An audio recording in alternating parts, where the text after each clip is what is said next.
was that? Who was that? That was Eminem talking about being empty without Mhm. me. Yeah. Okay, I Who's- got you. sorry, my You feel bad. so My empty bad. without her. We'll bring her Oh, in. no, Okay. We'll bring her in when she arrives. Okay. Okay. Stream is active. We awesome. out here. People are We out coming here in these streets. Welcome. All right, people are coming in. Sima, you're not supposed to be in the audience. You're supposed to be out here now. Well, she's there at least. Check Good. your That's email. good. Check your email.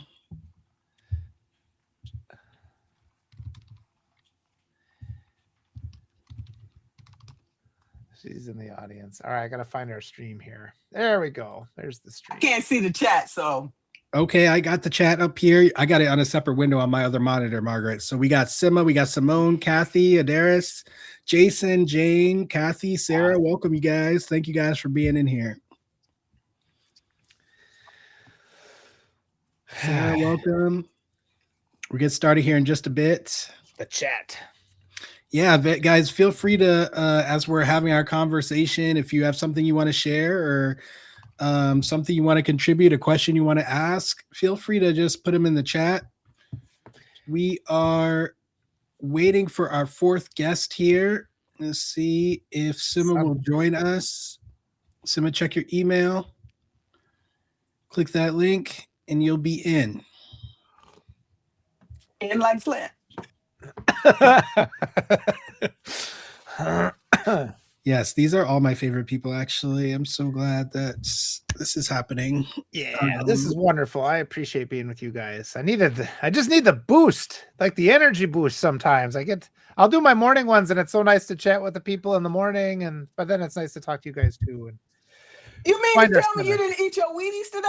yeah, no, I had a hard-boiled egg. That's what I have for breakfast. I can no longer eat Wheaties. They make me too, I'm too old for that. I can only eat like one hard-boiled egg a day.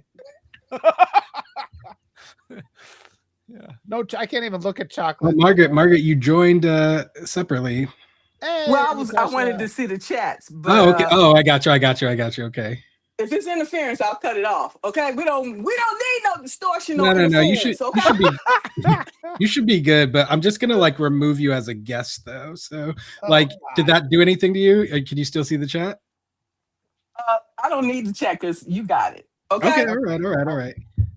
I disconnected. Natasha, good to see Natasha. Always a pleasure.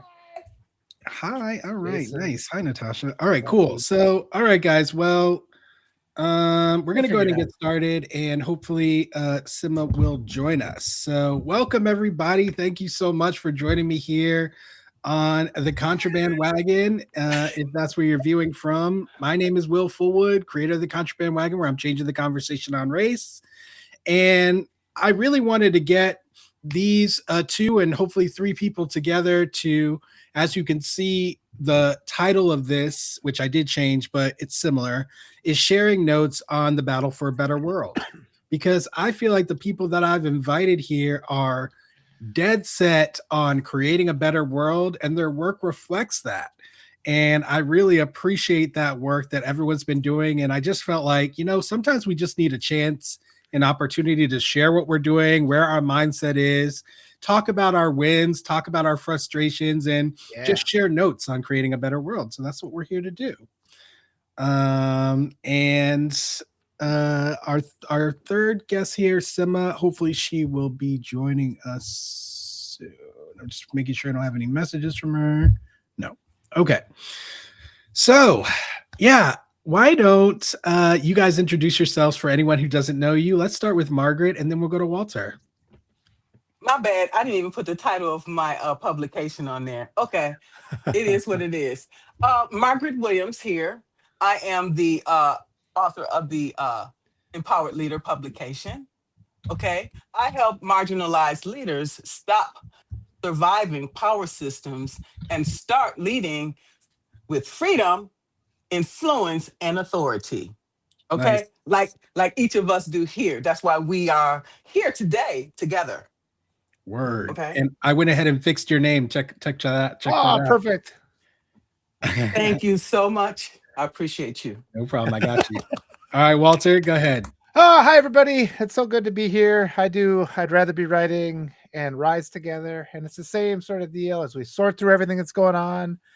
And just lately I've been doing these morning chats, talking to people, and it's overwhelming. I mean, everything is just so overwhelming, and it's so important to talk through it a little bit, to separate what is the illusion of a problem and what the real problem is, so we are empowered. And I mean, we have to face a lot of hard truths right now. I feel like, and it's hard to do. You don't want to do it because they're ugly things to look at, but they do give you more power, make you more equipped to handle our future. And just kind of navigating, because there's all these illusions and disagreements. And over the last couple of days, there's so much frustration out there, and we all want to be together. We all working for the common cause, and we have to find out ways to understand each other and put aside those illusions of disagreements. And they're all by design too. I mean, that's the other thing. We had to recognize, like, half the entities out in the world there are trying to push us apart. So the more efforts and the more space and grace, as Will says, we can give each other to come together and rise together, the more powerful and we'll be, and the less frustration we'll feel. And we're going to win. We are going to win this. There's no other alternative. Oh, yeah. And I just want to go off that and say what I was telling them privately before we started the live stream, which is that I appreciate their community building efforts. Margaret and Walter here have been doing incredible community building efforts, and Thank you. The live stream that I just did earlier today with Brandon is a result of Margaret bringing me and Brandon together and connecting us on a live stream. And it was impromptu, but we both connected to Margaret, and through Margaret, we were able to connect with each other. And I mean, Walter has done the same kind of work. Not only has he connected me to so many people and guests that I've been able to come on my show and talk about their evolution of race consciousness, but also he's also done a lot of great work interviewing people and giving us insight into what's going on politically, socially, all kinds of different contexts. And I just appreciate both of the insights you guys have done.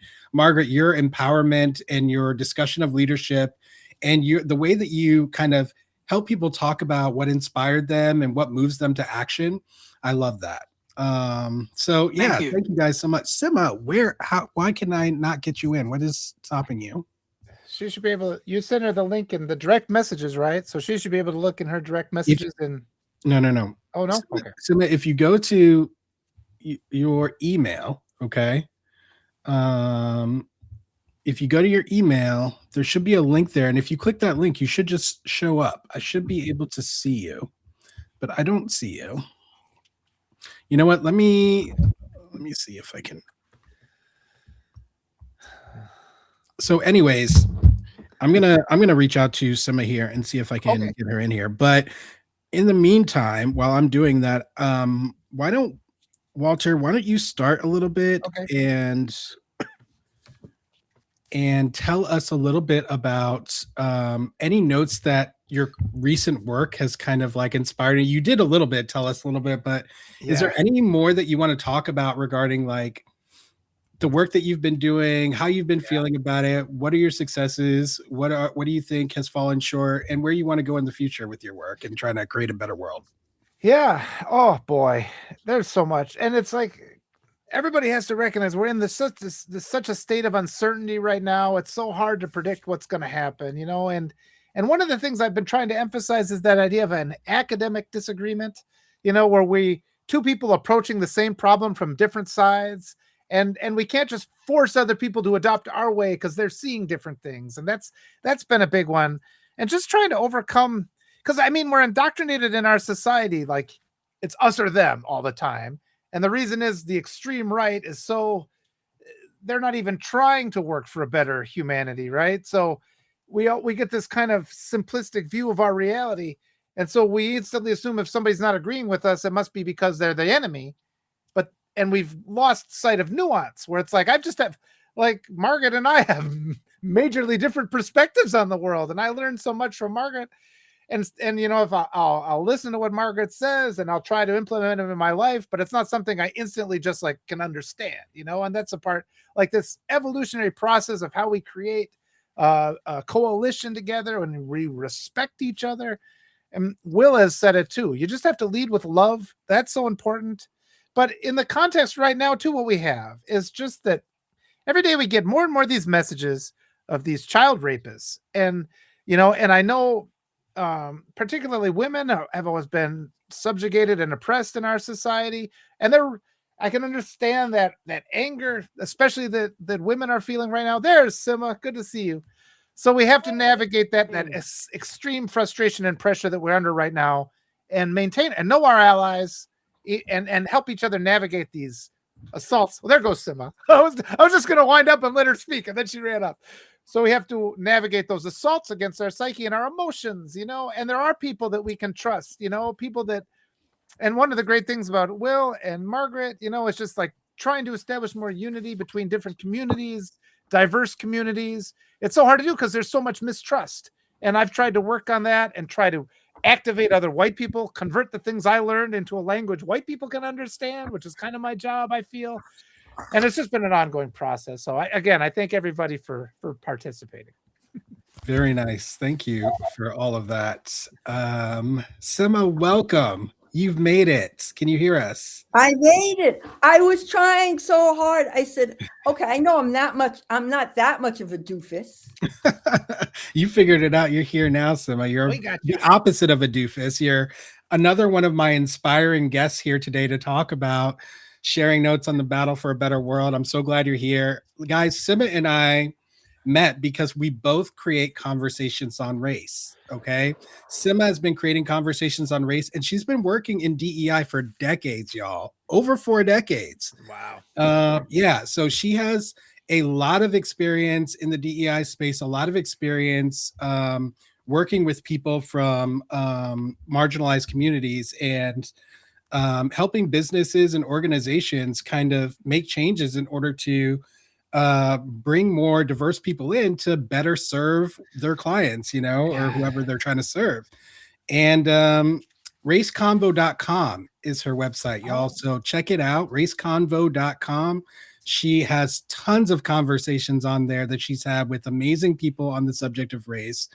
And so she actually found me through my conversations, and then I was on her show, and then she was on my show, and now here she is on Substack, joining the crew with Walter and Margaret. Welcome to the group, Sima. And you got me on Substack. I said, well, if he's on Substack, I have to be on Substack too then. Yeah. She is on Substack, Natasha. You can join. Search up Sima Lieberman is her name. My microphone working. And is this on? No. She used to be called Sima the Inclusionist when I first met her, which I love. I like that. Yeah. So anyways, Sima, we're talking about sharing notes on the battle for a better world. Walter just gave us his rundown. Would you like to jump in? Okay.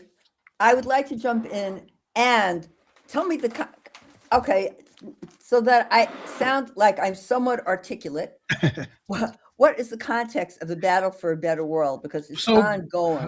That's right. That's right. And so basically, all I want you to do is talk a little bit about, for you personally, right, with the work that you've been doing, what does it mean to you to be battling for a better world? How have you been manifesting that in recent times? How has it been going? And what's your vision of the future? Well, I think of it in terms of actually 4 worlds. There's the personal, there's the interpersonal, there's the organizational, or whatever you're into, and then there's the overall environment, community, and the outside world. And when I was younger, and I was very involved I was very involved in the 60s. I've talked about this before. I worked with a white group called the Young Patriots, and we worked with the Black Panthers and the Young Lords. And for me, I was one of those dogmatic people. I wasn't thinking about the personal. I was the kind of person like this.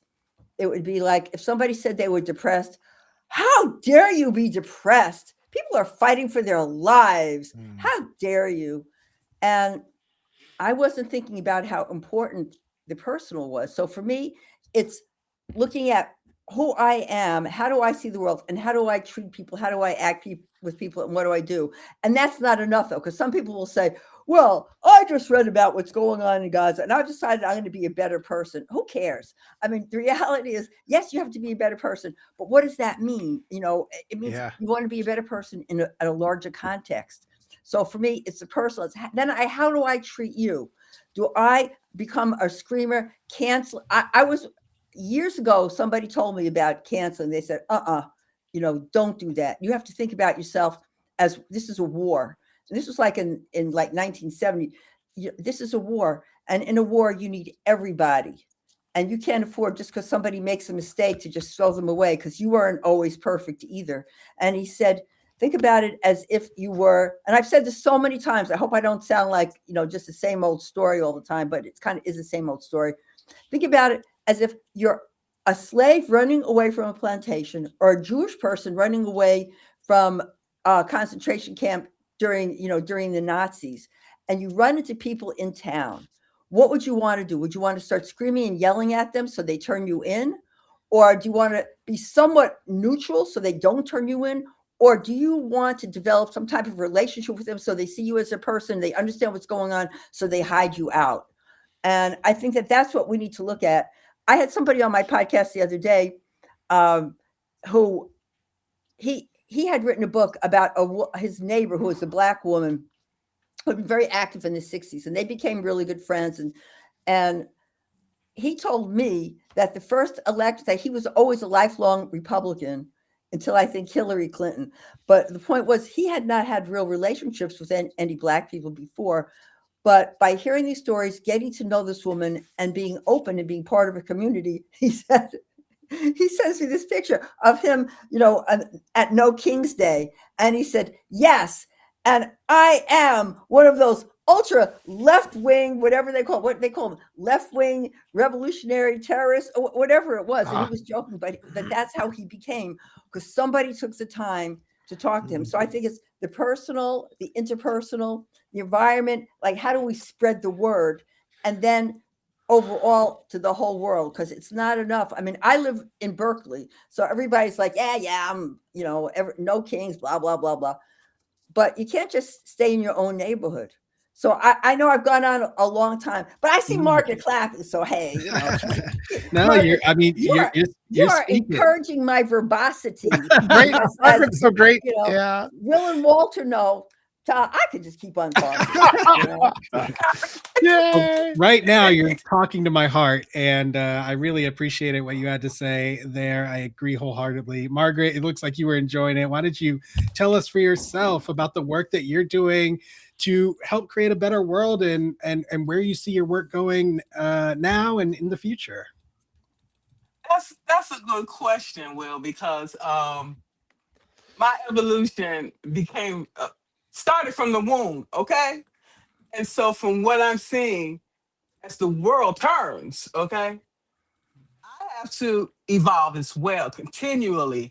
Now, no longer being in the government system as a 39-year, you know, working for the federal government for 39 years, left a bitter taste in my mouth. So I am the type of person, I am a disruptor, okay? I don't go along with the status quo. I grew up, I was born in 1960s, as Seema talked about. And from that Generation Jones, we were about change. We were about making things happen in positive ways, because our ancestors would be rolling over in their graves right now if they see what the hell was going on in this world today and say, what the hell are you sitting there doing nothing? We got to get up and we got to do something, okay? And that's where we are today. So during my career, you know, working for the federal government, basically as a affirmative action hire, my role was to educate all of these people, because the federal government, working in construction as a minority, okay, I had to teach people how to treat me, okay? Just because you see the color of my skin, don't think you can underestimate, okay? But they all did. And I had to show them one by one who they were dealing with, okay? You gotta show people. I don't tell you nothing, I'll show you. And so my job and role was a positive role model to show you you can't go by the color of my skin, okay? Because if you do, you're gonna miss out on something beautiful. Some beautiful relationship that we can have, like I have with Walter, like I have with you, Will, like I have with Brandy, like I have with everyone else. And if you don't fit, if we are like-minded individuals that have the same values and going the same way in life, then we have nothing in common. And so, okay, I tried to teach you a lesson. I tried to bring you into the fold, but you're not ready. So you go over there, and I'm going to continue my mission. We can't let nobody stand in our way, okay? That's Very where I'm at nice. today. Very We can't let nobody Seema? turn us around.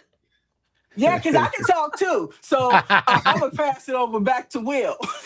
Very nice. I appreciate that so much, especially that last part about shared values, and making sure that we don't kind of waste our time trying to bring people into the fold who explicitly show that they do not share our values. We must be strategic in not allowing those people to enter the community until they can show that they're open to other values. And Oh, yeah, I'm sorry. ahead.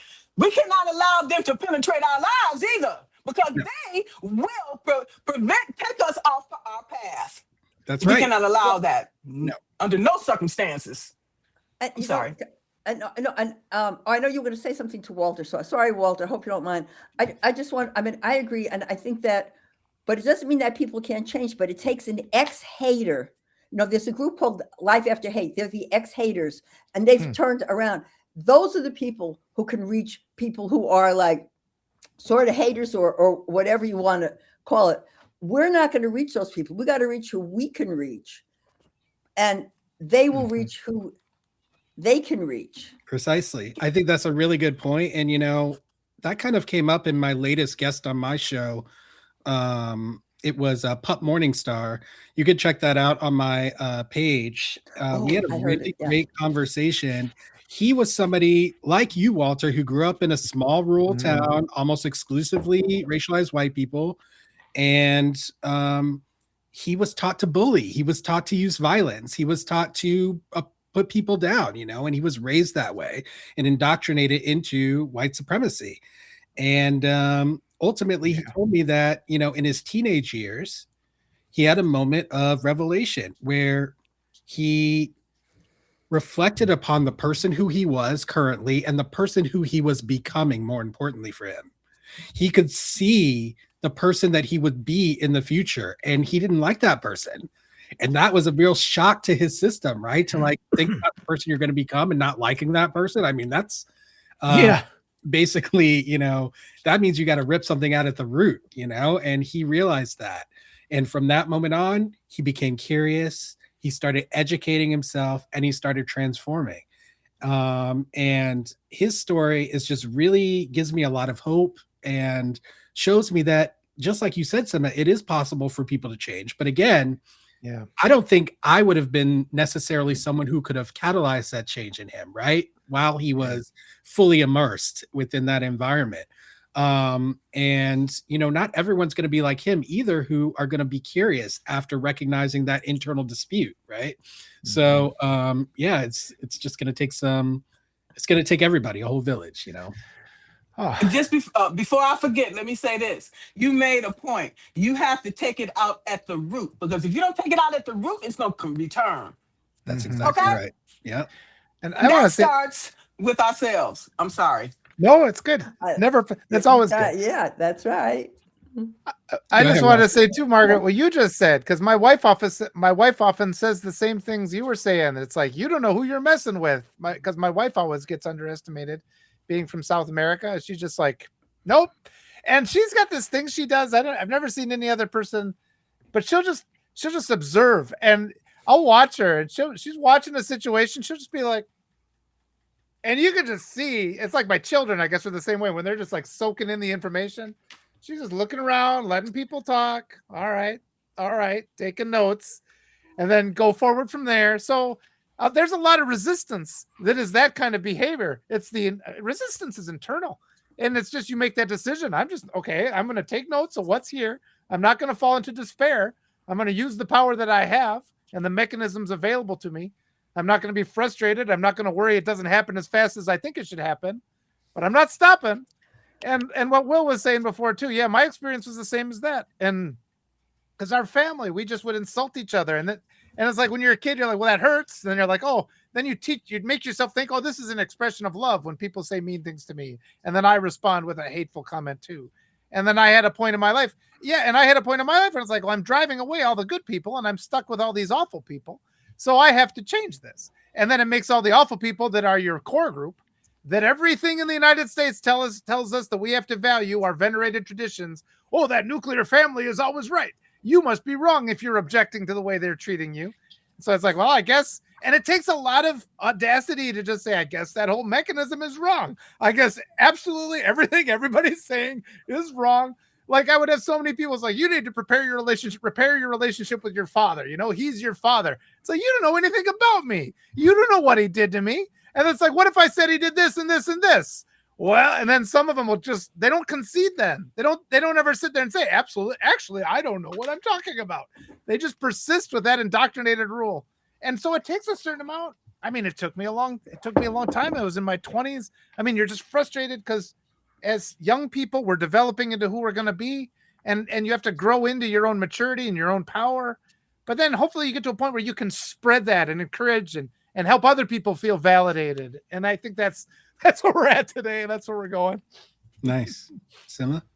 Yeah, I was going to say, and I have seen some amazing changes. You know, like my life is diversity and creating the world in which I want to live in. And so has been my work. My work has always been, you know, I started doing work in diversity like 35 years ago, maybe almost 35 years ago.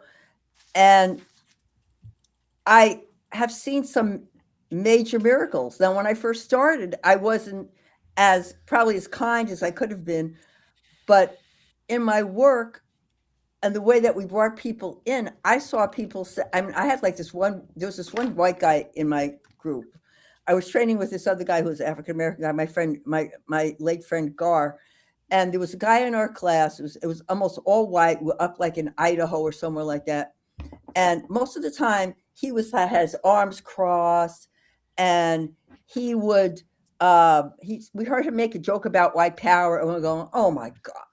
And at the end of the class, we go around the room. We said, well, just one word or something that you got from this class. So Gar says, oh God, I wonder what David's going to say. I said, I don't know. And then David says, I learned so much in this class. He said, I learned that I stereotype people and I don't want to do that anymore. He said, and when I go home, I'm going to teach my children not to do that too. Well, Gar and I were like, what? It was so amazing. And even from our conversations, and probably all of us have had people who've listened to our conversations who said, I never knew that before. I never heard that kind of conversation before. So I think that so much, John Blake, who is one of my absolute favorite journalists on CNN, you got to read John Blake. Hey, John, shout out. I'm going to have to tell you about this conversation. But he's their head. He writes about religion and race and politics. And he had written an article saying some of our best friends were former racists. And he talked about some people who changed policy. He talked about Johnson. He talked about RFK, who didn't really get it at all until I think, what was it? Who came? Like, I think it was like James Baldwin. I mean, a whole group of Black people came and sat down with him. And after that, he became like a leader in civil rights. Yeah. So I think that that's also important to know. But then again, you know, I've seen a lot of people change, but then I have to give a shout out to this administration and the federal government, because I was doing work, Margaret, in the federal government. I was doing teaching classes on inclusive leadership. And then all of a sudden, one day last year, January 20th, we know what day that was, when somebody got into wherever they are, I don't even want to even, you know, I got the call saying, well, we had to cancel all of our work. You know, we can't do anything really. And like, as you know, Margaret, there were 250 words you couldn't use. You couldn't use the word diversity. You couldn't use the word inclusion. You couldn't use the word, I don't know what, equality. And all of a sudden, everything ended. So I think that's why conversations like this are really Yeah. important. So we have to look at, okay, how else can we reach? Well, how else can we make a living? But also, how else can we reach people? And and we're continuing. We're not stopped. None of us are stopping. Nope. Can I ask the question? Please do. Who benefited from DEI? Yeah. Sima, you're the best person to answer. Oh, who benefited from? Well, I'm gonna tell you on the big scale, everybody, Yeah. every single person, because it was about inclusion. Everybody being included, whether you were tall or short or black or white. But the reality is, the people who actually, if you want to look at benefit from laws related to DEI, I would say white women. I mean, that's what they statistically, that's what they say. But everybody did, and I don't equate diversity, equity, inclusion with affirmative action. I think that it's related, but not exactly. So when you look at what actually is diversity, equity, inclusion, because these people have no effing idea. I don't know if you're allowed to curse. They have no effing idea what it is. But when you talk about diversity, we're ending diverse people. Somebody wrote, some fool wrote this thing. DEI is dead. Diversity is not dead. If diversity was dead, everybody would be white. Excuse me. There is diversity. Inclusion is not dead, because who the hell wants to work in a place where they feel excluded or live where they feel excluded? Yeah. And what's the other one? And diversity, equity. And equity is so that everybody has an opportunity to show what they could do, whether it's at work, whether it's at the community. And when you look at some of the laws that were passed, even a lot of it started like with veterans, because veterans needed curb cuts. A lot of people were in wheelchairs, so they needed the curb cuts. And but then everybody benefited. So when there is diversity, with equity and inclusion, unless you're a hater, because the haters, they're not looking about if they could benefit or not, because they hate. They're white supremacists. They don't want white and a certain kind of white and a certain kind of gender, all of that. Those people aren't going to benefit because they don't want to. They don't want us. They don't want anybody else to benefit. But if you look at what DEI really is, everybody benefits. And how we're going to create the kind of world in which we live in, because I know that, the battle for a better world, and it is a battle right now, because we have, not to get, what is it? Apocalyptical, whatever the word is. Apocalyptic, yeah. Yeah. That there are forces that are their idea of a better world is it's white supremacy. That's their idea of a better world. But our idea of a better world is where there's love, there's kindness, people aren't left out. Everybody has a place to live. Everybody has food.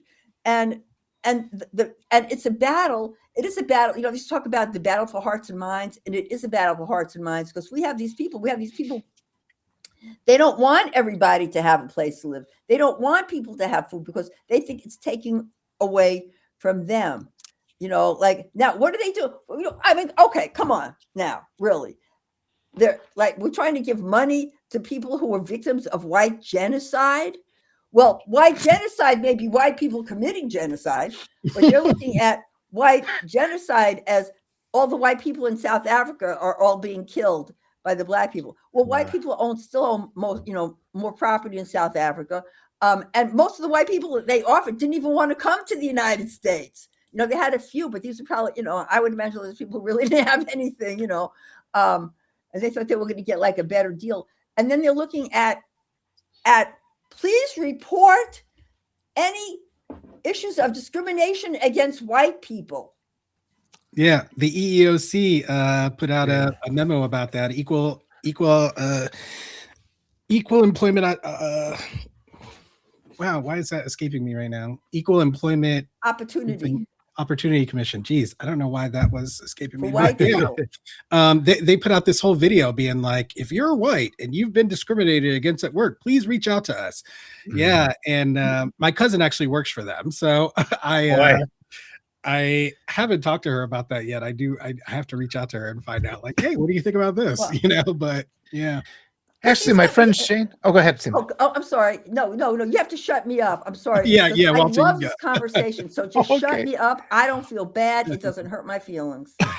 Okay, I was just gonna say my friend Shane, and he's I think 25, and so this is another place of comparing diverse perspectives, because the everybody gets targeted messages, targeted advertisements. And I was actually talking with Arturo too, because he was getting these targeted comments, and a lot of these are these bot comments, because Arturo, he's got Cuban ancestry, and he was getting comments. People were sitting there and calling him, the word they were using was bootlicker for voting. It's like, your voters are just bootlickers. And I'm just like, well, that's weird. So then I went out and I was getting targeted with these, because I've been posting a lot of things about we have a right to ask for hand recounts. And so I was getting all these attacks for like, we're not the election. So I was just comparing like people from different backgrounds, the kind of targeted ads that they're getting from whatever nefarious oligarch sources promoting whatever narrative. But you just kind of start connecting the dots of the various ways they're working to make us divided and fight against each other. So it's kind of neat to sit and compare notes. So unless you go over to your friend's house and watch TV, you'll never see the ads that they're seeing. I mean, it never used to be like that. We used to have all the same ads. Now they have targeted ads. So social that's engineering really interesting. Yeah, it's just more ways of dividing us, right? Finding ways to make sure that we can't connect. And even, this Substack space, it's already been corrupted, like they've introduced gambling into it, and a lot of people are abandoning the platform because of that, and I'm going to abandon it as well. But where are you going? Well, so this is a good time to talk about. You got me into Substack. Hold up now. Listen, I'm sorry. Okay, I brought you in here. It's still a great platform. Look at this conversation we're able to create and have. But like ultimately, we need to realize that anything that's created by these ultra wealthy people and controlled by them is ultimately going to be utilized as a weapon against us. And so, that kind of brings me to what I see the future of the contraband wagon to be for my part. Like I told you guys earlier, I'm creating conversations on race, but I never actually intended for these conversations to be created and this community to be built online. I never intended that, because I knew when I was starting out, I was like, I need to create something that cannot be so easily sabotaged, something that cannot be so easily controlled, something that cannot be so easily turned into a divisive tool, right? And there's something that I noticed when I started having these conversations. I started with the meetup group, guys. So I was meeting people in person from my local community. That's how I started. I did not start online. And I was building that up. What happened was COVID, right? COVID is the sole reason why I went online. And I probably never would have, to be honest, if COVID didn't strike. So now, after kind of building myself up online during COVID and continuing to meet all these amazing people, and I don't want to deny the value of technology or what it's brought and what it's shown me about connecting people's hearts across oceans even, and the power that it has. Like, it has this power. I'm going to utilize it as much as I possibly can for the future. However, there's something about getting people in person, live and in person, and having the conversation, having them see you and having you be there in front of them, that just somehow makes a difference in terms of getting people to be more curious, to be more open, and actually to have it more of an imprint on them, the conversation, I mean. And so creating those events is really where the future of my work is going to be going. And that's why I continue to reach out to people I meet here on Substack, people who are in my social circle, professionally and personally. And I'm like, hey, get me somewhere. Get me in. I don't care, wherever it is. Is it your local coffee shop that is willing to host a conversation? Is it your school affinity group who wants me to come in as a speaker? Is it your church community who is trying to do an anti-racism, something with anti-racism, but they don't know what to do? Bring me in, And I've got people all over the country right now trying to work on that and help partnering with me that, so I can start having these communications out loud and in person, where I can then tell people, hey, you step out of here and you walk back into the world, right? So you had this transformational experience where we deconditioned each other from white supremacy, where we built community, where you were able to examine your values and maybe even solidify them within your own self. And then you're going to walk outside transformed into an untransformed world.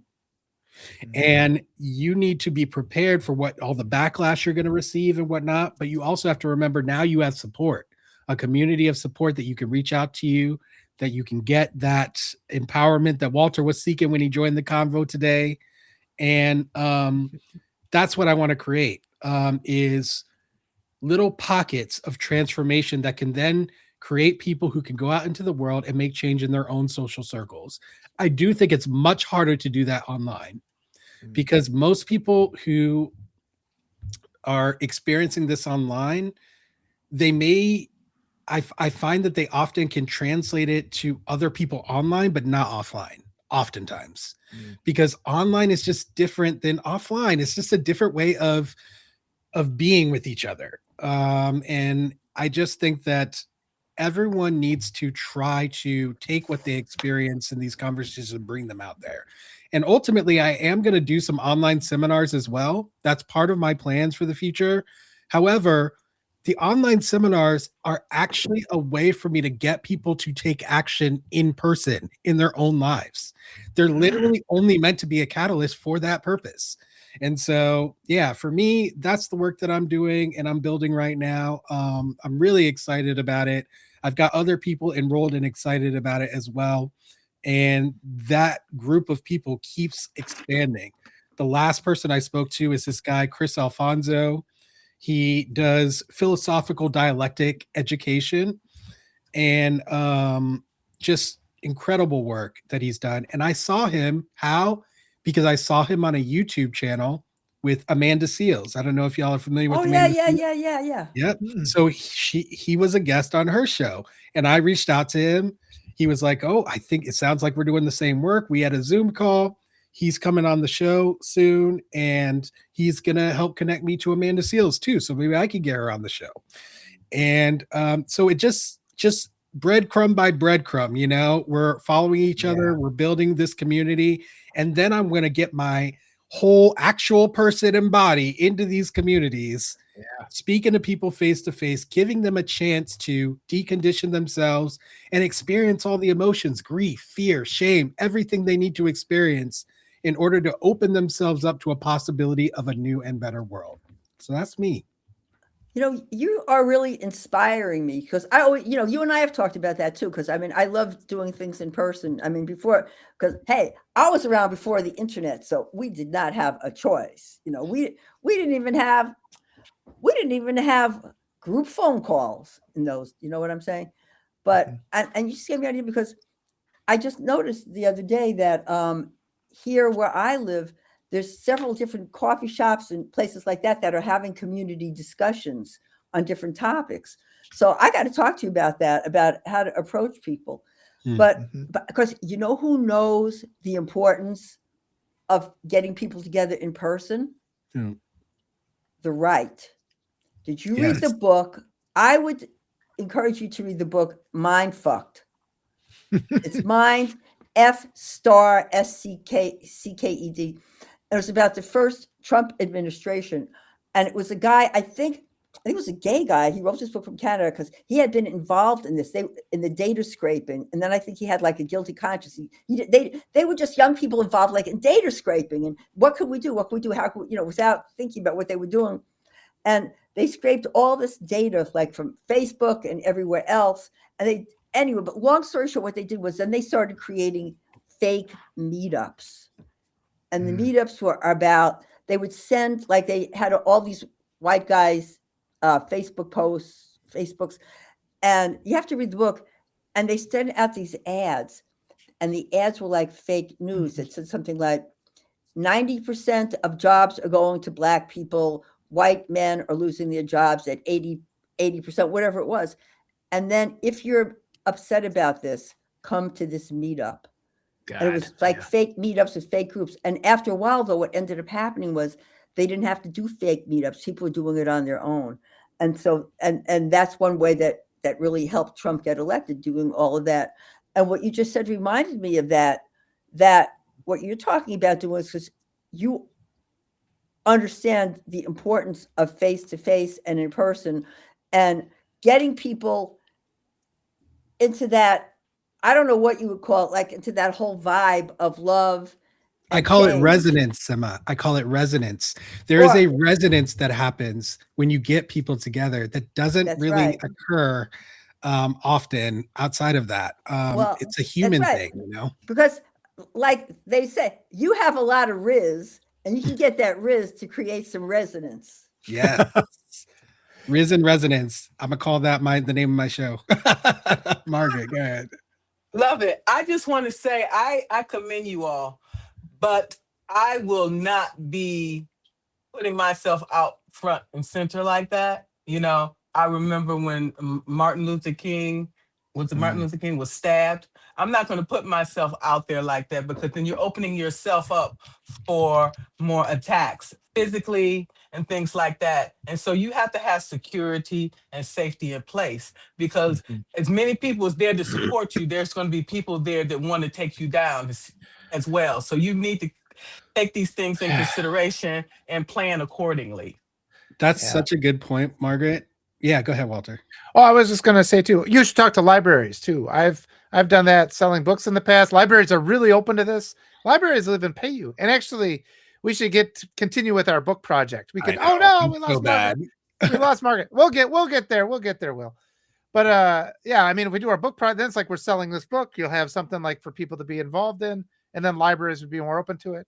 But one thing I want to ask too is, this is part of the reason why I've been reaching out to all these candidates, because I know our political candidates are out. So my idea has been, rather than do like, because as Margaret says, maybe you don't want to directly go out into public, but if I can talk to these political candidates, kind of plant the seed for a lot of these talking points, because there's so many talking points. I've been trying to get them to say, like, forget taxing the billionaires, just stop the billionaire welfare.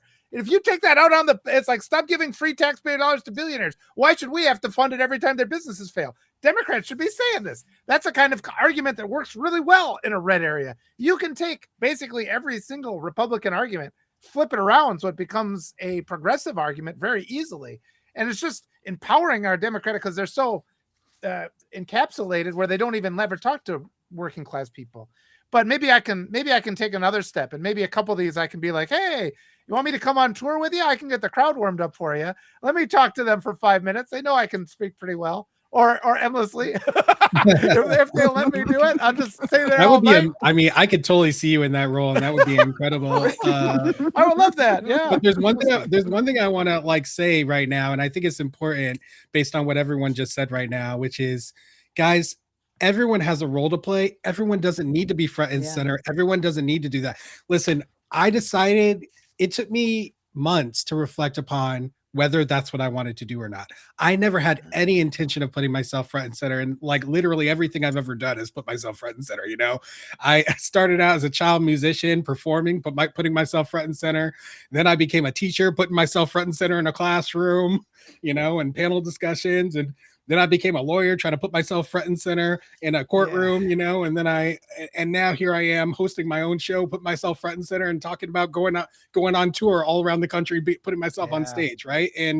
But I'll tell you guys, like, that was never what I wanted. Okay. It's truly, none of this is something that I ever said, this is my heart's desire that I'm chasing. What I was doing is living my values, and it consistently led me to putting myself front and center. And it was no different with anti-racism. When it came to anti-racism, I had to decide for myself, like, how much am I willing to risk, right? And what am I willing to do in order to create a better world, and to deal a critical blow to white supremacy? And ultimately, the answer for me personally was, I'm willing to give my life. I'm willing to forego my physical safety. I don't expect anyone else to make that choice. That is a very personal choice that I don't even think it's reasonable that anyone expects anyone to make that choice. I don't even think my choice is reasonable, to be honest. Okay. But my choice is because that's what my values tell me that I need to do. That's what my heart tells me that I need to do. And I listen to that. And I'm going to put myself out there. I'm going to put my physical safety at risk. And to be honest, guys, I predict that I will be destroyed physically, that I will probably be killed, because I am relentless, and I am going to, it's going to work what I do. and I'm going to turn myself into a target, and I will be targeted. And I already have, like, I posted that picture on Substack of me next to a monkey that someone put out on Twitter before I even, became this big. Like, it doesn't take much for white supremacists to hate you, like, all you No, got to it do is doesn't. even a glimmer or a glimpse of fighting back, right? And that's all it takes. So if I'm putting myself on front of a stage, yeah, you better be right that I'm putting my physical safety at risk. But you know what? I am going to have security, and you know what? I'm going to have many plans to deal with that, and I even have a plan for my demise. So Well- anyone who comes at me, they better be ready. They better be ready to fight me now and in the future. Like Obi-Wan Kenobi, all you become these more things- powerful Well- than you can possibly imagine. That's I mean, right. all of these things have to be taken into consideration.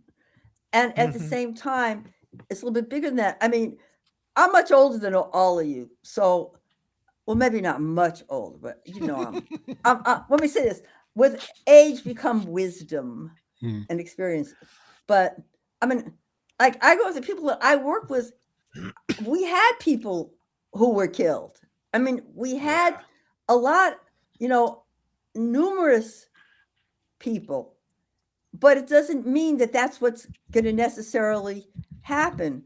I spent a lot of my time when I was younger, and I didn't like even work at, we were like in like the revolution, so to speak. I mean, that was our lives. And then and some of the regrets I have, not that I have regrets, but I thought that this was going to be it. I didn't think I was going to, I thought, and for other things, I was a drug addict too. I didn't think I was going to live that long. And then, and here I am. So you could know that you have to take these things into consideration, but you also have to prepare for the fact that you might live. Exactly. You might live. You be- might win. Exactly. You might live to be 90 years old. And you know who else is being targeted on because I'm addicted to scrolling. I wish I wasn't, but Walter, you might know about some of this stuff, like on some of the scrolls on YouTube and Facebook. You have like a lot of these white guys. A lot of them were vets, and a lot of them are big dudes, and they're from the South, and they are so outspoken. And one of them was just on yesterday. All of a sudden I can't think. I think it's James Capola. He's also a fitness person, and he's very outspoken. And somebody said to him something about his kids and blah blah. How do you think how will you feel when your kids die shot by 9mm, not with 9mm slugs in them? So yeah, I mean, these things are real. I think why it's important that we do have to all stick together and be aware of, at the same time, still prepare for what do I want to be in 10 years, 20 years, 30 years. And hey, you might live to be 3,000 years old. Yeah. I'll say it's easier to stand up now than it was when I was 6 and they were coming at me, those fuckers. And it's like they're not doing it now that I'm a full-grown man anymore. And we've talked about it before. Well, there's no protection and cowering from a bully. And a lot of these, and we shouldn't be afraid of them. There is nothing to them. A stiff wind will blow them over. Most of these jerks. So yeah, coming up and showing, being noisy, Margaret, and you always inspire me. But yeah, if we step forward, they back right down. I guarantee that. Yeah. I mean, you have to take your precedence, but that's what will happen. Go ahead. Yeah, we know that their bark is worse than their bite. We know that. Mhm. And when necessary, we'll call them out on it. 100%. I try not to embarrass people, but if I have to go there, I will. I think I will embarrassment's go there. good. I would debate that. I would like to debate that. Walter's a big proponent of shaming. Well, I should talk about that because like I said, I've come from that rural community, and when you stand up, it's like I always get from like the silver spoon Democrats. It's like, well, we have to understand their point of view. It's like, fuck no. If somebody's raping a child, you don't go be like, gee, what's your point of view? Why do you think it's a? You stop it is what we have to do. And that's the problem. It's like, because we've been pushed into this mindset where we've surrendered our ability to act and to speak out at something we know is wrong. Like, we're supposed to be silent all the time. They pressure us to do that.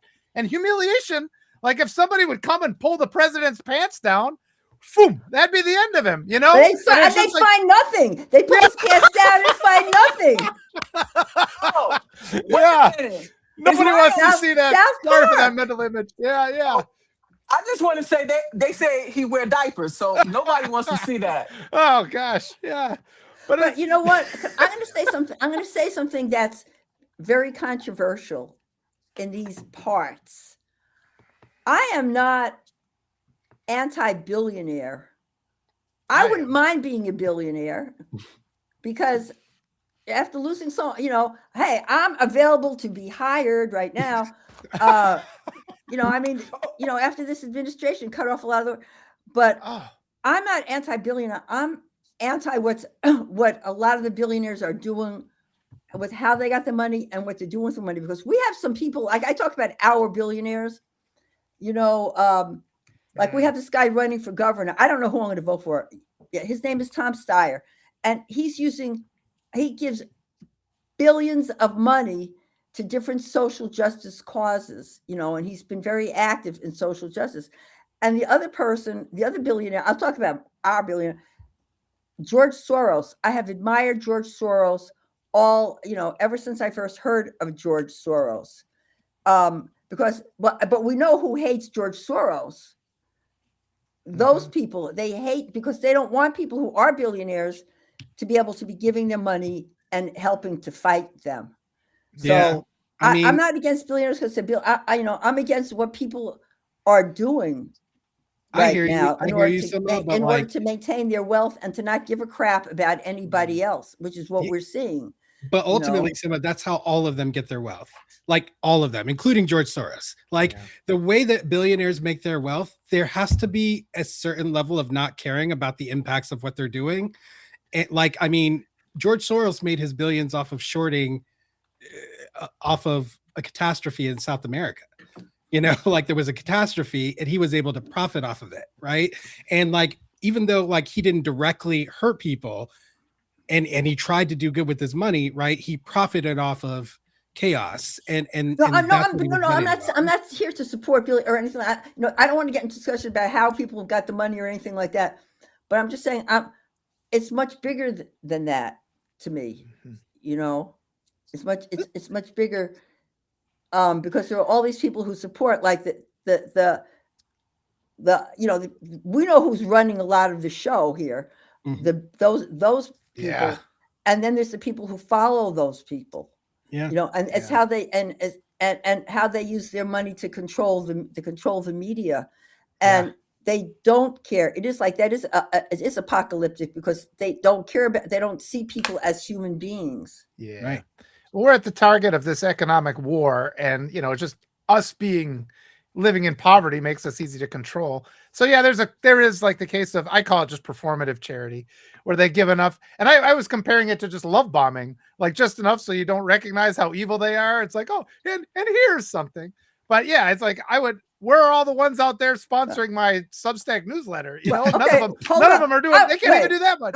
I'm from the Bronx. There's nothing noble about poverty. I used to think that there's nothing, because you have a lot of wealthy people, especially in the LGBT community, a lot of women that used to be like from very wealthy backgrounds, but they were so intent on like trying to look poor.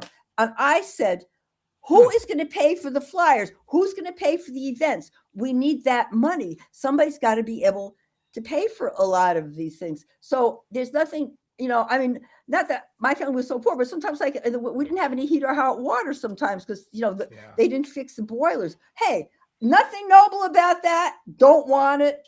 I would prefer to fly first class, and I'll take you with me. Well, I just want everybody to fly first class. It's That's kind of what the way I'm I'm saying. looking at it. I'll take you every with me. single person. And there's enough money for it too. That's the worst of it. Absolutely. I think we could all be comfortable.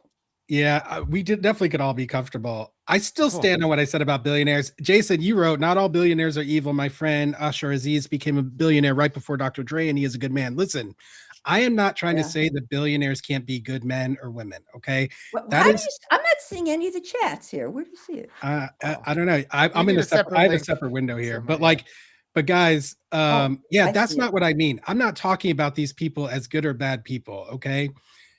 What I'm saying is the system is set up in a way whereby you absolutely cannot become a billionaire without somehow feeding into evil. It's unfortunate, but it is the reality of becoming a billionaire. And it's not a judgment call that I'm trying to make. In order to get to that level of wealth, somehow, some way you have fed into evil. And listen, and sometimes, you know, it's not about hate, it's not about love, it's not about, you know, good or bad or anything like that. It's just the way the system operates. And so I'm not like down on billionaires or anything. I just, like you, Sima, want them to use their money. And like you have said, Walter and Margaret, I'm sure you would agree. I want them to use their money for good and to support creating a better world. Yeah, Margaret, go ahead. You've been wanting to say something. Go ahead. Well, I worked for the government 39 years, and the government is supposed to protect the citizens. However, we have to sacrifice the few to save the many. Okay? There's no way around it. The same thing for these people that got their billions. They got their billions by being smart. Okay? They made necessary cuts. They did things that they did not necessarily want to do. But when you have a business, you have to figure out what your bottom line is, and get the return on your investment. You have to lay people off. You have to do the hard work. You have to make these tough decisions. Any of us having a business, we have to do the same thing. Okay, so we have to take these things in consideration when we start criticizing somebody else's methods. Well, we don't know what they had to go through to get all of these things. So we need to, you know. No, you're right. No, Margaret, you're totally right. And like, I am considering that when I'm creating what I'm creating, right? Because I am creating a for-profit business. What I'm going to be doing is not going to be nonprofit. It will be for-profit. Oh. And so ultimately, am I going to have to end up laying someone out for firing them? Almost definitely. Yeah. Right. Am I going to end up like, I'm going to probably end up doing a lot of things that like I don't want to do. But ultimately, I'm going to do it in accordance with my values. And even if I do end up laying someone off, or even if I do end up, you know, like transforming someone's life, I'm going to make sure that I'm there to support them, whether it's financially, whether it's in some other way. I'm not going to leave anyone hung out to dry. And that's what a lot of these big time wealthy people end up having to do. They leave people in situations where they're completely left out to dry. I will never do that, no matter how big I get, no matter what. And so listen, man, go ahead, Walter. Go ahead. I was going to say, we shouldn't make assumptions about how billionaires got their money either, because most of them stand against transparency. They're not out there saying, well, here's a complete financial record of my whole life, because they want to hide the fact that they got billions of dollars handed to them from the government. And Will and I have talked about this before too. There's that class of people that prints up the money and then just laughs at us because it dominates the rest of our life.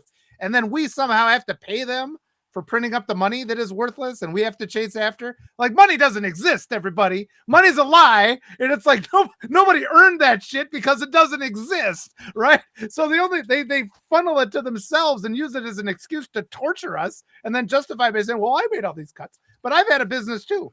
I had a business. I never got a bailout. You know, I didn't get $1 billion from the government. I didn't get my PPP loans. I didn't get the subsidies. I didn't get the inflated, you know, contracts. I didn't get any of that. I did offer healthcare coverage to my employees. When we eventually, you know, when I got out of the business, it was net zero. There was no money left over. Now, if I had paid the people less, and if I hadn't offered them healthcare, you know, I would have come away with that with money. But I'm not, like Will says, I'm not going to screw people over. And I defy anybody out there to prove to me transparently every dollar that they earned, how absolutely none of it came from screwing somebody over. I just don't believe that. And so I think that's the thing. If we move back to a system of integrity, it'll be better. Money is a control mechanism in our society. And it actually can be something that we utilize for our benefit to create a better world, right? Like, so ultimately, my financial system that I'm going to utilize in order to get people to pay for what is going to be deconditioning people from white supremacy. People have been asking me recently, how are you going to get people to pay? How are you going to make money? And because I'm starting to get to that point where I'm talking to people about my ideas, right? And they're interested, but they're like, you're saying you're going to do a for-profit business. It's supposed to be about creating conversations. How are you going to make money, right? And that's what they want to know. So Yeah. I've People seen a do make model. money. Well, the reason why I decided to act so aggressively in doing this now is because I finally saw a model that I believe can work financially. That model simply involves utilizing the power of love, you could say. Okay. Follow me here. All right. Follow me here. I'm with you. Yeah. So we give people an experience, a transformational experience, whereby they enter into our environment, they get transformed in a way where their imagination expands, their ability to see what's possible expands, their understanding of themselves and the world around them changes. And then they leave here transformed, right? But they're transformed during that event. Let's assume that I can create that experience, okay? A transformative experience. Then let's think about the nature of that transformation, right? They are opening themselves up to something wonderful that we've all discovered: the power of love, the power of trust, the power of community, the power of relationships, right? And ultimately, I plan to put everyone who experiences that and pays for it to a question, which is, don't you want this for the people that you love in your life? And if the answer is yes, then how can they get it? By paying for it. It's actually a very simple answer that really there's no other answer.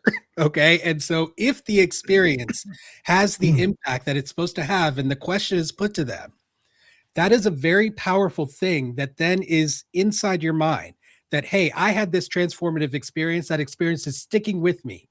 It's sticking with me probably forever, right? Because people are going to grow from there. They're going to learn from there. They're going to transform more from there. And the question, do you want this for the people in your life that you love? It's a definitive yes. Why? Because you love those people. Because you love those people. And there's only one way to get it. There's only one way to get it. They've got to pay. They've got to pay. Is it worth it? Yes, it's going to be a yes from those people who experienced it. I've seen this model work in other contexts. I've seen multi-million-dollar companies utilizing it. It does work when you create the real transformational experience for people. They are willing to pay. They are willing to invest. But right now we have nothing where without some kind of a transactional experience, right? Something that is something that people can tangibly say, oh, I got this, right? Then they don't pay. So what are we going to give them? We're going to give them an experience. And we're going to give them such a transformational experience that they're willing to pay, not just for themselves, but for other people to get it. And that is a model that works. Yeah, and money is money is what you say. I guess you could say the currency for getting things done. And making money doesn't mean that you have to like exploit people, because there are people that don't exploit people. And that there are people who do exploit people, and we see those people because they could care less what happens to anybody. Yeah, That's right. Go ahead. I just want to say, as a certified executive leadership coach, that unless people pay for the services, they're not going to appreciate it. Okay. When you have to pay for it, you have to put in the work, and then that's where your transformation comes from. So you're right. Nice. And I like that you said that, because paying for it, right? It then gives you a certain level of buy-in that allows an opening for you to transform as well. I think, go ahead, Sima. Well, I was going to say that's totally going to be contrary to almost everything that I've been saying. Because people would always say that if you don't pay for it, but there have been times in my life when I haven't been able to afford to pay for things. And people have gifted me attending seminars or free coaching. And for me, that has made so much of a difference, because when I think, well, if I'm paying for it and I decide not to do it, it's my money. I don't have to show up, whatever. But if somebody's giving me something, I'm like, oh, they gave that to me. I have to make the most of it. And I know it sounds contrary. I don't think it sounds contrary, because they paid for it, Sima. They paid for it, and it still created that same dynamic for you, because you felt a responsibility then, right? Responsibility, yeah. Right. So however that manifests, I think is fine, whether it's you or someone else. Go ahead, Walter. Well, I was going to say, I think we have paid for it is the thing, and we have to overcome that indoctrination in the United States because we pay so much in our taxes and in our health insurance and everything, and it's just that everybody's like, well, and for some reason, people can't just demand that the government provide basic services so that you're allowed to live. And I think that's what Will was saying too. You have that awakening experience because it's the white supremacy mindset where they set rules that they never intend to live by, and they have this predatory healthcare system because they want to ensure that, you know, some groups don't get healthcare treatment at all because it's the philosophy of genocide. And so once we, like continuing having these discussions, you know, and that's the whole idea. It's like you keep coming back. You'll change our minds so that we can change our communities, so we can demand a political representation. We can have a government that actually works for us, that actually attends to our needs. I mean, this is a 50 or 100-year objective, like we keep saying. It'd be nice just to get the pressure off a little bit in the next elections or in the primaries, but as a long-term thing, I mean, we just have to encourage our kids and not raise our kids with the old traditional mentality of spare the rod and spoil the child. Give your child a hug instead. Try that. See how they behave if you give your child a hug. Maybe all the behavior problems will go away, and then we see that on the large scale. We spend $1 trillion on the military. We spend $170 billion on ICE. We spend however much it is on the police force. I read that would be the third largest military in the world. The only thing the United States thinks is to beat people over the head. Let's try just giving them what they need to survive using the money that we paid them. You know, What's the name of that book? Is that book Give People Money? Did you read that book? I've heard of that book. And it's about the fact that when you give people money to get things done, they do it. Yeah. And I can't remember what it was. It was about they did an experiment. I can't remember where they people who were like essentially homeless money, and most of them got places to live. Yeah. Most of them got jobs. So I don't know. It's just I forgot about that, and you just reminded me of that. Look at like I said, poverty's not noble, people. No, it's not. Don't be proud. Don't be proud because you're poor. No. Go ahead, Margaret. Look at humanity, Habitat of Humanity. That was Carter, President Carter, who's deceased now. He started that program. But for people like me, when you say free, there's no such thing. There's always strings attached. Okay. Yeah. And it's like, okay, well, what am I going to owe you later? Okay, because then they come up with all these programs because, you know, I worked for the Corps of Engineers and they call us in when the levees broke, and then they have, you know, Red Cross out there and you have all these people giving away money. But what's the long-term plan? You know, you gonna give me a loan, a low interest loan to reestablish my life. But if I don't have no money to begin with, how the hell am I gonna pay the loan off? Yep. True. And, and you got people. Yeah, go ahead.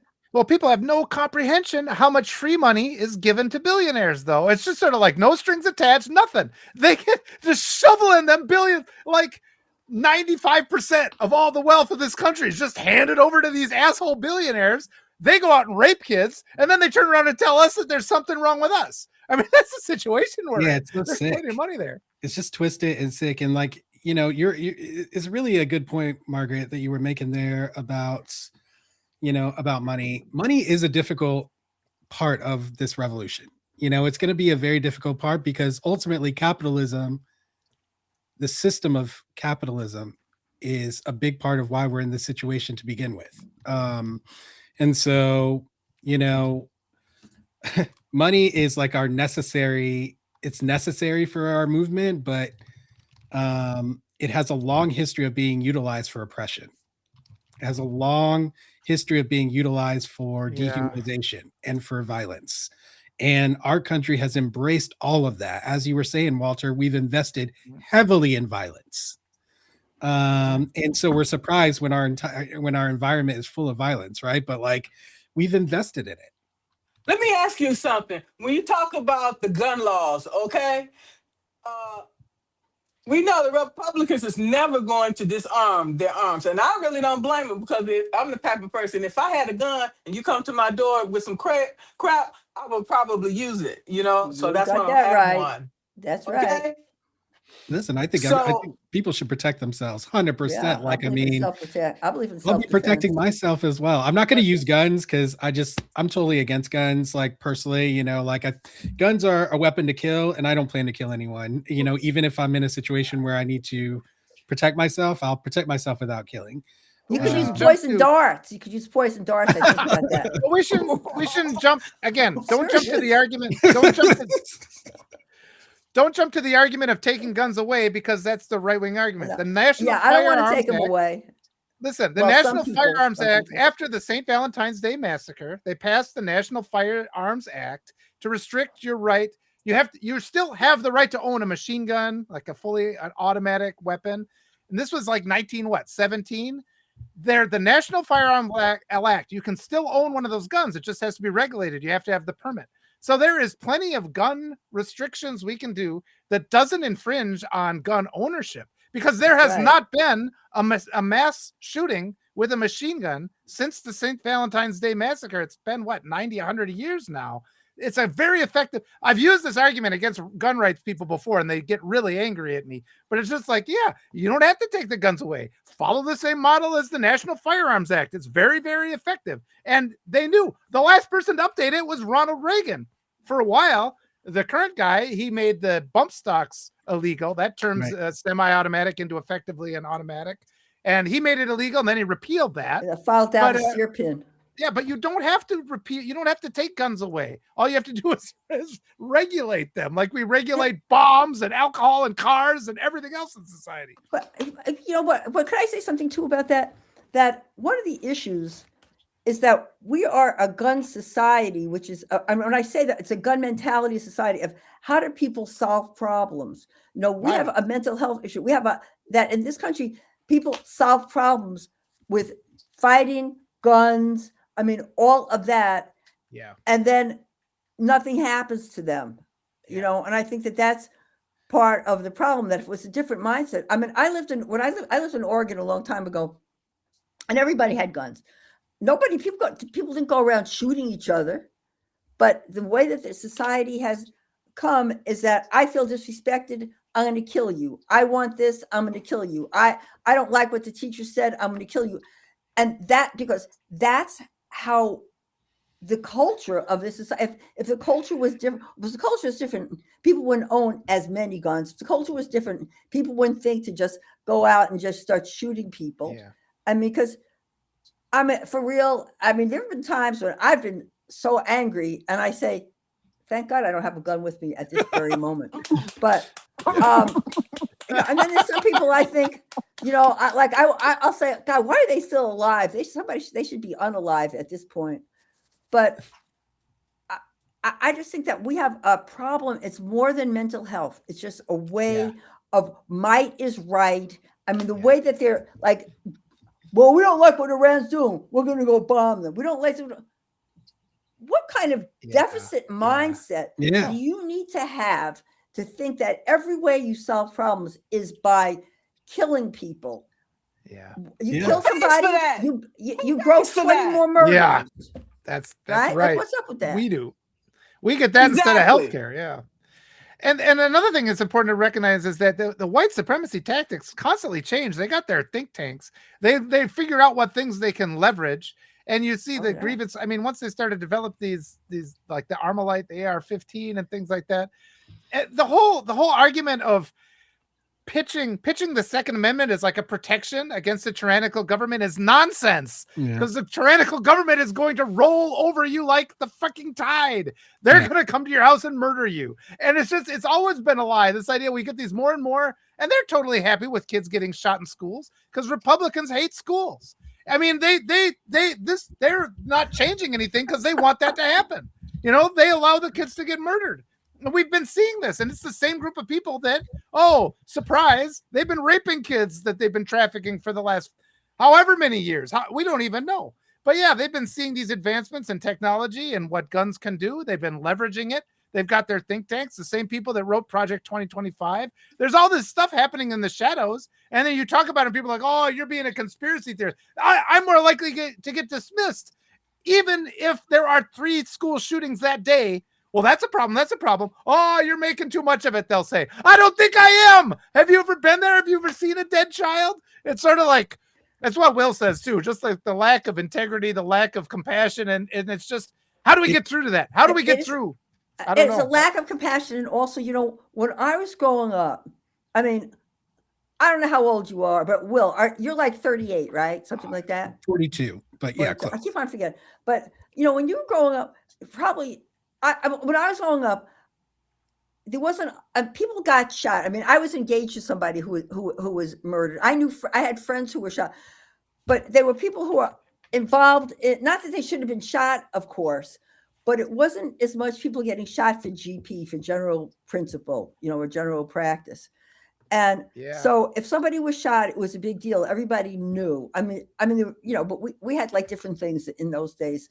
But nowadays, you hear about people being shot. You go, oh, so-and-so got shot. Oh, gee, that's too bad. Oh, yeah, my cousin got shot yesterday. It's become so every day. Even the grief is different. And so I think that is really a problem. The mindset, it's that same mindset of exploitation at the same time, that life is not that important. So we could fire you because I want to make $80,000 million. I only made $40,000 million last year. So your life is expendable. And I think that's a problem. And I think that one of the things that we're all really fighting for, Battle for a Better World, is so that people are not expendable, that people have value, and that we care about people. For me, the way that I would put it is, I want people to acknowledge one way or the other whether they value life or not. People need to investigate that.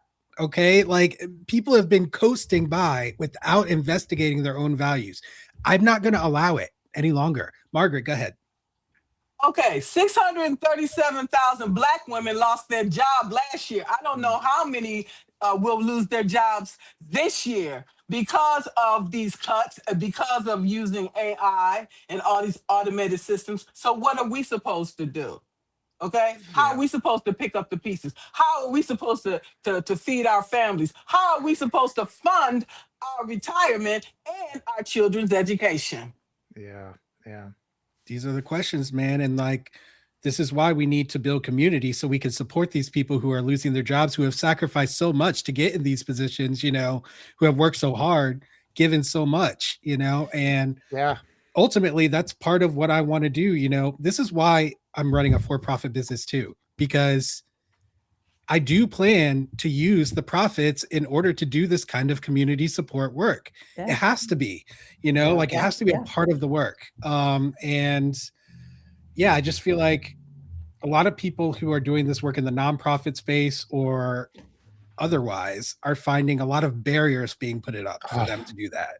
And I feel that if I go for profit, that I can get around a lot of those barriers that I've heard other people talk about. But I think that people don't do it because they don't see a model for how you can have a profitable business by doing something like creating an anti-racism movement, right? Or anti-patriarchal movement, anti-white supremacist movement. But it can work, guys. I'm telling you. And it's something that I think a lot of people will just have to see to believe.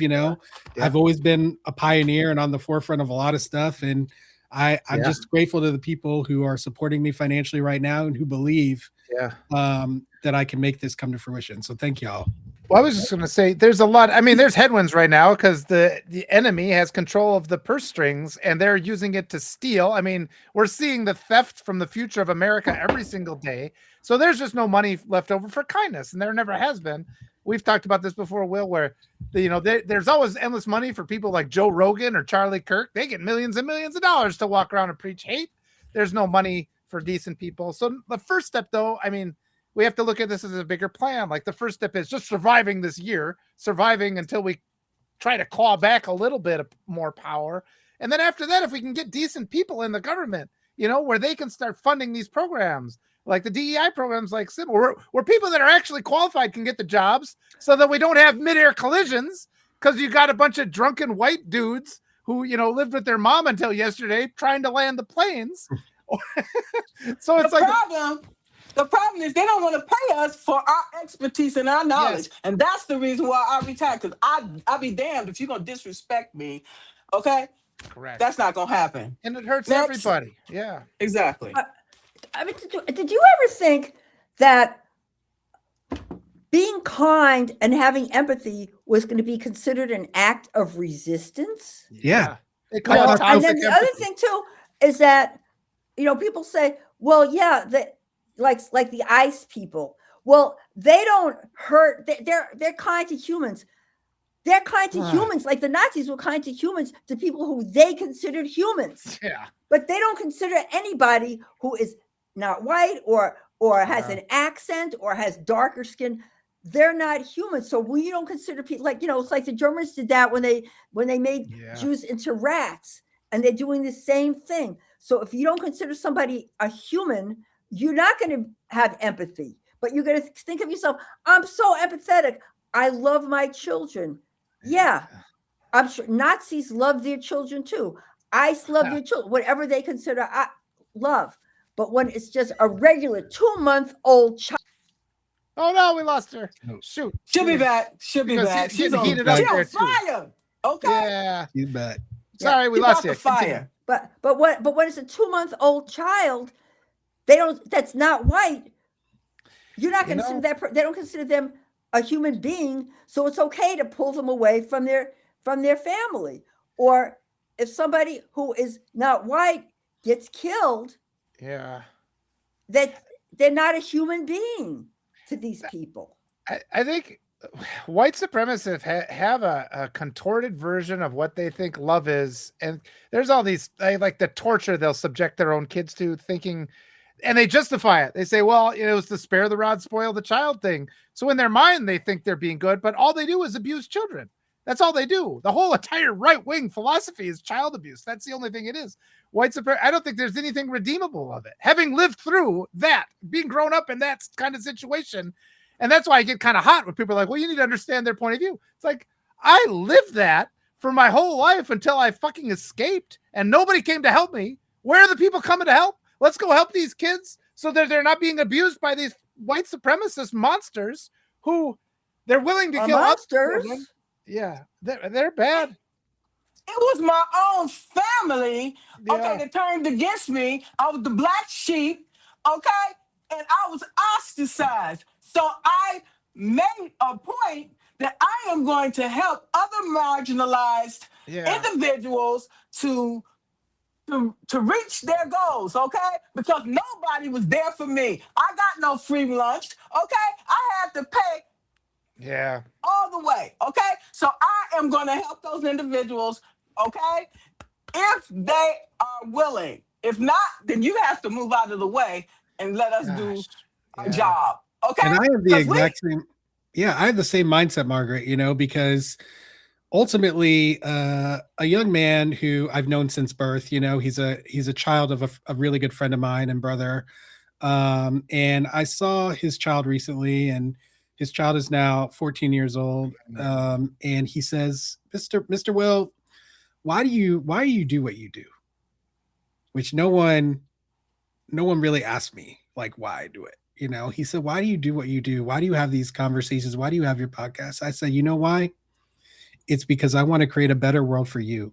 Mm. That's the reason why. I cannot live with myself leaving this current world to the next generations. I cannot. There might Okay, not be like- another generation. Yeah. If you don't do If, what if you I have do. anything Yeah. to do with it, there will be. Okay. I'm not, despite, you know, all my talk about giving my life and this and that, guys, you know, I don't intend to be silenced easily. I intend to use every ounce of my power in order to make sure that I can create a better world. And I want all those kids to know that I'm Yeah. fighting for them, Yeah. you know, That and I'm going to saves keep them. fighting Just for them. knowing that you're out there helping is enough for a kid to get through. Just a single kind of word. But the stuff that's coming out right now too, of all these atrocities, the things that have been going on, and people, I think everybody's it's the recalibration. I think people are starting to understand better than ever. It's still going to take them a while, but we're all in free fall right now because the mechanism's coming down. And yeah, I don't know how it's going to turn out, but we got to. Yeah, we know, none of us keep do, reaching but out. what we do know, guys, is that all of us here are working in tandem in order to create a better world. Okay. That is something that is valuable. Okay. And while we may just be on some billionaire's platform right now doing a live stream or whatever, but we have 125 people watching us have this conversation right now, having their Wow. own conversation in the Yes. chat. Okay. How come I'm not seeing, like when we do Substack, isn't this like, this is different than the regular Substack, isn't it? Because I'm not seeing conversation. This is Restream. I was introduced to this by Nick Pero, who does Sick of This Shit podcast, and I'm actually going to be on his show literally We'll have tomorrow. to get Sima on there. You'll have to come on with me and Yeah. Nick sometime. Sima. Okay, I'll set come that on. up. I'll go. Yeah. Hey, I'll go anywhere. Yes. I'm Margaret, invited. too.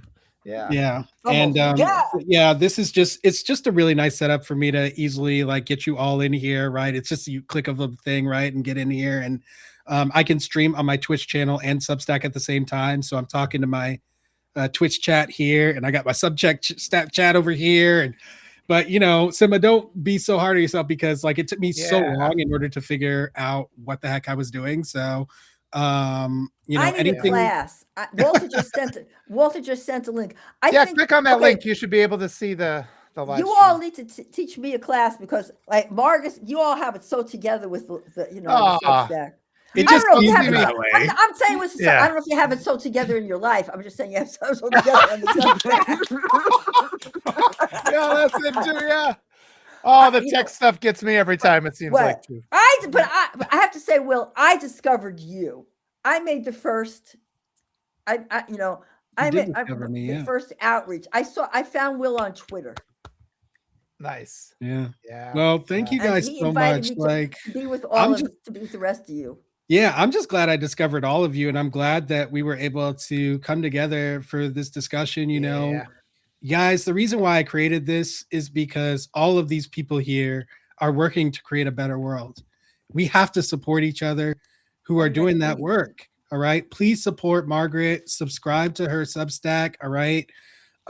Please support Walter and the work he's doing, bringing people together. Subscribe to his Substack. Okay.